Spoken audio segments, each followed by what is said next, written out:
E aí, gente, bom ou não, como é que vocês estão? Hoje eu vou dar início a uma série de vídeos que eu vou fazer agora sobre o sistema cardiovascular. Eu vou explicar o que é esse sistema cardiovascular, qual a função do sistema cardiovascular no organismo e qual os componentes desse sistema, o que compõe todo esse sistema cardiovascular. O sistema cardiovascular ele também é chamado de sistema circulatório. Isso porque ele fica em constante circulação. Ele está o tempo todo circulando. Quando ele pensa em parar, o coração já bombeia sangue e já fala: não, meu filho, vamos circular de novo. Sem pode parar, não. Você tem que ficar circulando o tempo todo. Isso porque a gente só consegue, por exemplo, mandar oxigênio para as células, nutriente para as células, para os tecidos, por meio dessa circulação. Se não tivesse essa circulação do sangue, a gente não ia conseguir ter oxigênio ou nutriente nas células, né? A gente ia morrer, basicamente.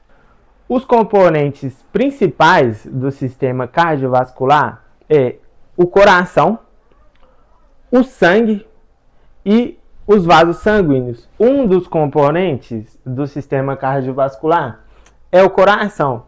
Eu sei que é meio frustrante, né? Mas o coração, ele não tem esse formato.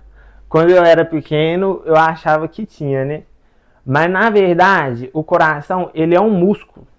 Ele é um órgão que dentro dele tem 4 câmaras, que é o seguinte, ele funciona da seguinte maneira. Quando ocorre a diástole, que é o enchimento do coração, ele se enche de sangue e depois acontece a sístole, que basicamente é a contração do coração. Então, a diástole enche de sangue e a sístole contrai. E nisso que acontece a sístole, ele expulsa com a pressão muito forte o sangue que já está dentro do coração. No caso, uma parte desse sangue vai para o corpo, uma outra parte vai para o pulmão para ser oxigenado. O sangue que já está oxigenado, vai para o corpo. O sangue que não está oxigenado, que precisa ser oxigenado, vai para o pulmão. O coração tem 4 cavidades, sendo 2 átrios e 2 ventrículos. No caso, um átrio direito e esquerdo e um ventrículo direito e esquerdo, coordenando o sangue pobre em oxigênio para os pulmões e o sangue rico em oxigênio para o corpo. O coração faz isso da seguinte maneira: o ventrículo direito recebe o sangue pobre em oxigênio do átrio direito e o bombeia para os pulmões através da artéria pulmonar, para que seja oxigenado novamente. Depois, o ventrículo esquerdo recebe o sangue rico em oxigênio do átrio esquerdo e o bombeia para todo o corpo, através da artéria aorta, permitindo a chegada de oxigênio, nutrientes e hormônios às células. Os vasos sanguíneos, eles, assim como o coração, também fazem parte do sistema cardiovascular. Basicamente, todos os vasos sanguíneos têm a função de levar o sangue, né? Transportar o sangue pelo corpo. Mas tem algumas diferenças básicas ali entre esses vasos sanguíneos, né? Entre as artérias, entre as veias e os capilares. Os vasos sanguíneos funcionam como se fosse uma rua para o sangue passar. O sangue, ele meio que só caminha nessas ruas. Ele não caminha fora das ruas, né? Ele só caminha dentro dessas ruas.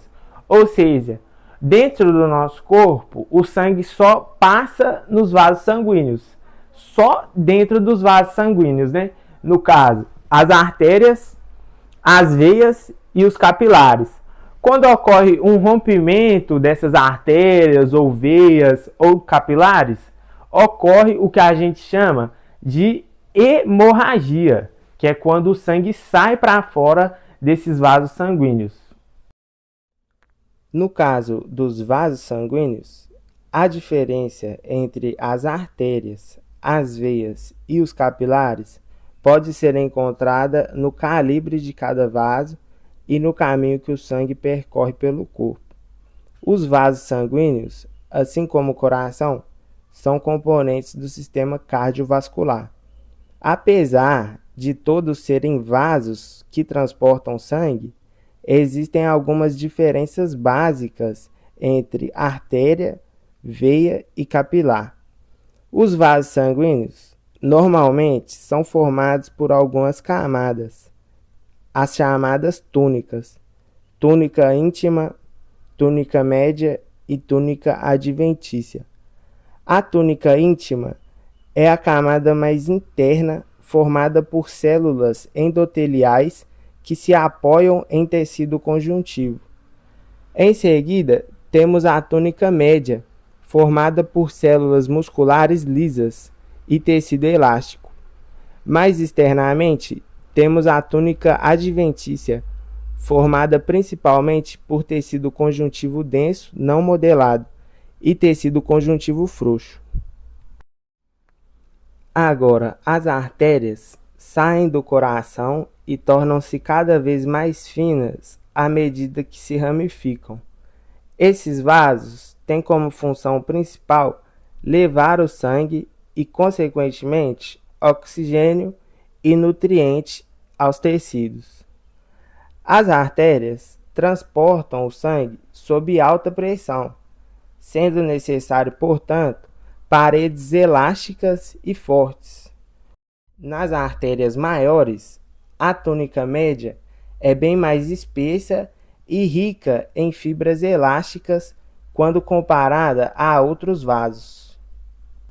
Agora, no caso das veias, elas resultam da convergência de vasos capilares que se tornam de maior calibre à medida que chegam próximos ao coração.